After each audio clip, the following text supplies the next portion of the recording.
स्वाति तोते की कहानी। एक जंगल था। सावन के मौसम पर वह जंगल और भी हरा भरा और घना बन गया। एक तोता भी बहुत दूर से उड़ती हुई आकर एक बड़े पेड़ पे घोंसला बनाई। वह पूरा जंगल घूमकर खाना कमाकर फिर से वापस अपने घर पहुंचकर आराम से खाती थी।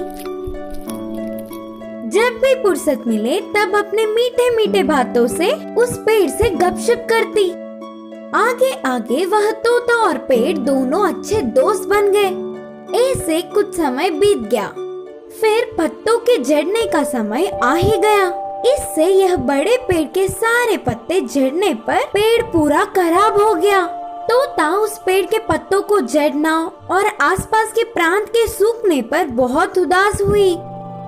एक दिन सुबह उधर से उड़कर कहीं अच्छी हरी भरी फूलों से भरा होने वाली जगह पर जाने का निर्णय किया। अपनी दोस्त तोते को जाते हुए देख उस बड़े पेड़ ने कहा, दोस्त कहाँ जा रही हो? मेरे हरा भरा होने पर तुम्हें जगा दिया और अब तुम मेरे झड़ने पर मुझे छोड़ जाओगी? फिर से सावन का मौसम आते ही मैं हरा भरा बन जाऊंगा ना? यही रह जाओ, अच्छी अच्छी गपशप करते हुए खुश रहेंगे। तो तोते ने जवाब दिया, नहीं नहीं, मैं यहाँ नहीं रह सकती।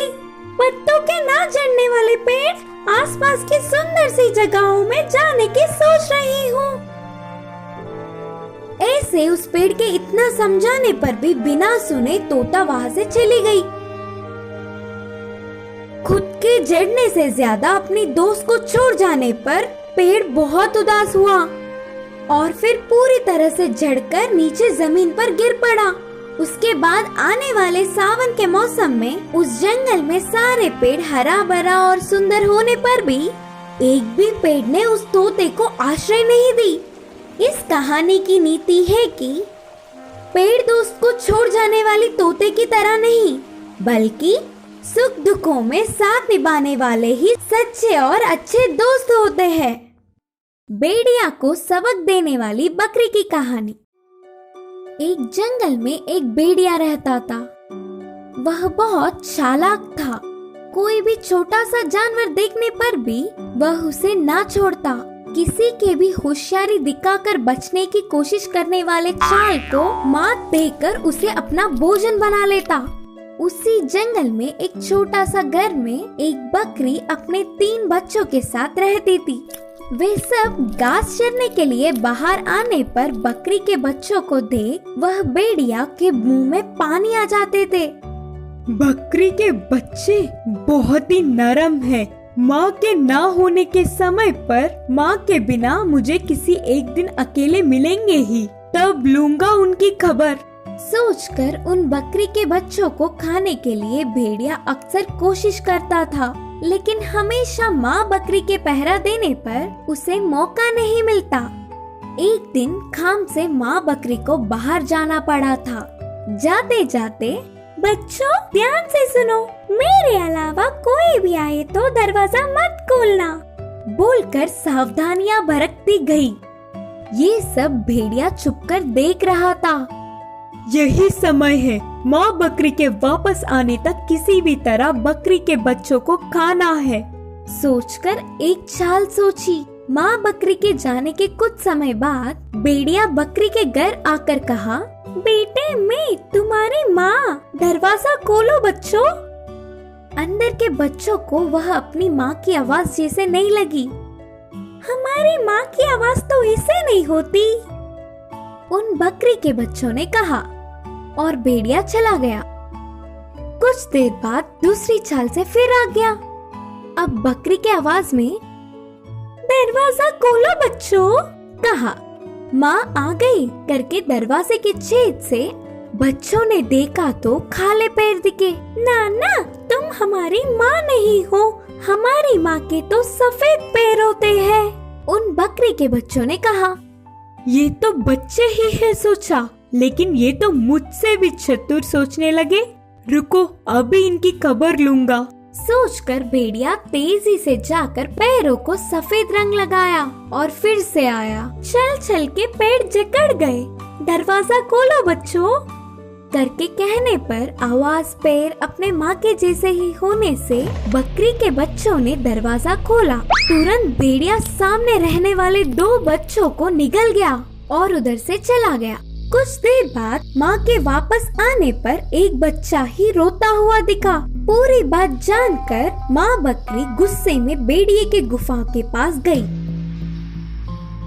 भूख बुझाकर अच्छे से नींद में रहने वाले भेड़िया के पेट काट कर अपने बच्चों को धीरे से बाहर खींच लिया और कुछ पत्थरों को भेड़िए के पेट में डालकर फिर से टाके लगा दी। बच्चों को लेकर पास के पेड़ के पीछे चली गई। फिर कुछ देर बाद नींद से उठने वाला भेड़िया कुछ नहीं जानता था और प्यास बुझाने के लिए नदी के पास जाकर पानी पीने के लिए झुकते ही पत्थरों के वजन से नदी में गिर के डूब गया। भेड़िए के पीछा छूटने से बकरी और उसके बच्चे बहुत ही खुश हुए। तब से वे सब जंगल में चैन से रहने लगे। इस कहानी की शिक्षा है कि हमारी दृष्टि और सोच का सीधा हम पर ही असर होता है। शावक कबूतर के संदेह। एक जंगल में एक बड़ा सा नदी था। उस नदी के बाजू में एक पेड़ था। उस पेड़ पे एक कबूतर घोंसला बनाकर रहती थी। कुछ समय बाद उसे एक बच्चा पैदा हुआ। उसे बुद्धि आने पर प्रकृति पूरी विचित्र लगी। उसके साथ रहने वाले पक्षियों के क्रिया भी विचित्र लगे। ऐसे ही पेड़ के नीचे घूम रहे जानवरों के काम उसे अजीब लगने लगे। तब शावक कबूतर को एक संदेह आया।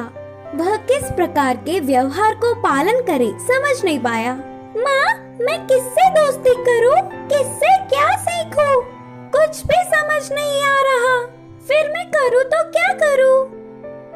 किसी से भी दोस्ती कर लो, पर सिर्फ उनकी अच्छा ही सीखो, बोल के सलाह दिया माँ कबूतर। वो कैसे पता चलेगा?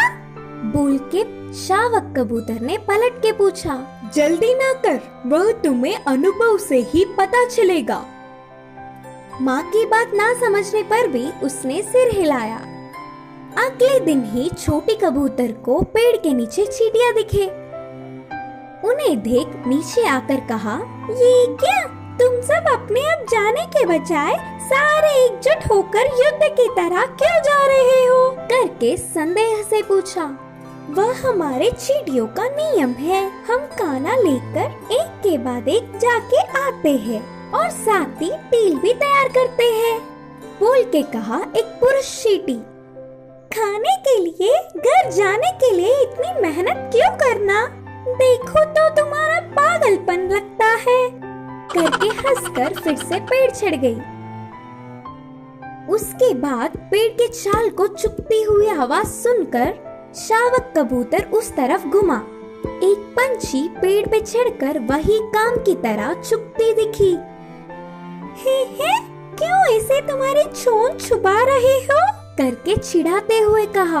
पेड़ के छाल को चुभकर कीड़े खा रहा हूँ और साथ ही मेरे बच्चों के लिए खाना भी ले रही हूँ। उस पंछी ने कहा, खाने के लिए क्यों इतनी पीड़ा सहना? तुम्हारा काम तो बेकार लगता है, करके हंस पड़ी और उधर से निकल गई। दूसरे दिन पेड़ के ऊपर बैठा हुआ बंदर दिखा और बंदर से दोस्ती करूंगी करके कहा। इससे बंदर ने कहा, तो तुम मेरे पीठ पर बैठ जाओ, तुम्हें मेरे कष्ट दिखाऊंगा, बोल के अपनी पीठ पर बिठा लिया और पास के एक गांव ले गया। उधर बच्चों के हाथों में केले और गुबालों को छीनकर उछल के पेड़ पर बैठ गया। देखो मेरे कारनामे, कितनी आसानी से बिना मेहनत किए खाना ढूंढ लिया, बोलते हुए कबूतर को केले दिए। आहा, अच्छा है, तुम कितनी समझदार हो, बोल के कबूतर खुश हुई। इतने में बंदर के काम देख बच्चे डर के रोने लगे। अब इधर रहना हमारे लिए अच्छा नहीं, चलो, बोल के शावक कबूतर को लेकर बंदर जल्दी से जंगल पहुंच गया और कुछ दिन बीतने के बाद एक कौवा कबूतर के रहने वाले पेड़ पर आके बैठ गई।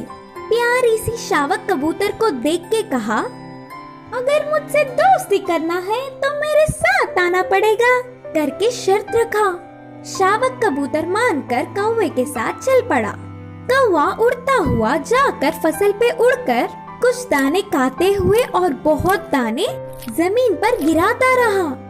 वही किसान को देख पीछा करते हुए रुलाते हुए शरारत करने लगा।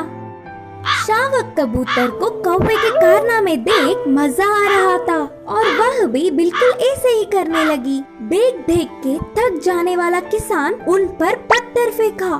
कौवा तो बच के उड़ गया, पर शावक कबूतर ना बच पाते हुए पत्थर लगकर नीचे गिर पड़ी। भाग्य से उधर से घर लौट के आ रहे माँ कबूतर को अपनी बच्ची मुसीबत में दिखी तो तुरंत छत से उठाकर ले गई। लगे हुए गांव पर मलम करके बचा लिया। पूरी बात अपने बच्चे से जानने वाला कबूतर, अब तुम्हें इधर कुछ बातों को समझना होगा। सारे चींटियां मेहनत करने पर पंछी की तरह किसी को भी अपना आहार खुद कमाना होगा। बंदर की तरह गलत काम करने पर कोई भी बर्दाश्त नहीं करेंगे। मंद बुद्धि के व्यवहार से आखिर में फंस जाओगी। अब से किसी से भी दोस्ती करने पर उन्हें अपनी आदत बना लो। बुराई जानकर उससे दूर रहो। ये सत्य जानकर तुम्हारी जिंदगी आसान होगी करके माँ कबूतर ने बच्चे को समझाया। उसके बाद से शावक कबूतर दूसरों से किसे सीखना है जानकर सावधान रहने लगी।